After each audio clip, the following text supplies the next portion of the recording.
இந்த பெரம்பலூர் போலீஸ் வந்து எங்களை அலர்ட் பண்ணாங்க.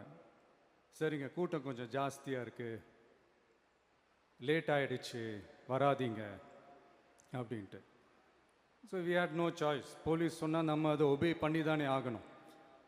அதே நேரத்தில் பெரம்பலூர் மக்களோட அந்த சேஃப்டியும் மைண்டில் எடுத்துக்கிட்டு ஒரு மன வலியோடவே திரும்ப போயிட்டோம். அதுக்கப்புறம் பெரம்பலூர் தொகுதி மக்களுக்கு மன்னிப்பும் கேட்டோம். அதே மாதிரி நாமக்கல் அந்த மீட்டிங் முடிச்சுட்டு கரூர் வரும்போது அந்த கரூர் போலீஸ் எங்களை அலர்ட் பண்ணியிருக்கலாம்ல.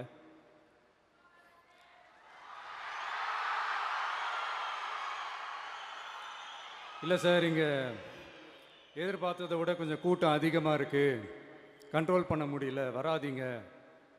அண்ட் போலீஸ் நினச்சா அவங்க அந்த மீட்டிங்கே கேன்சல் பண்ணலாம். ஏதோ தப்பாக இருக்குது, ஏதோ தப்பாக தோணுது அப்படின்னு நினச்சிட்டாலே they have all the rights to cancel the meeting. எங்ககிட்ட கேட்கணும்லாம் ஒன்றும் அவசியமே கிடையாது. ஆனால் அதையெல்லாம் எதுவுமே செய்யாமல் அந்த ஹைவேல இருந்த அந்த ஸ்பாட்டுக்கு போலீஸே எங்களை உள்ளே கூட்டிகிட்டு வந்து விட்டு அந்த நாடகம்லாம் இருக்குது பாருங்க.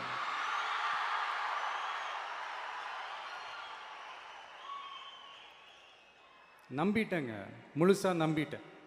அன்னைக்கு இருந்த அந்த கரூர் போலீஸ் பேசும்போது தேங்க்ஸ்லாம் சொன்னேன் அவங்களுக்கு. எனக்கு தெரியாது இப்படி ஒரு நாடகம் நடக்கும்.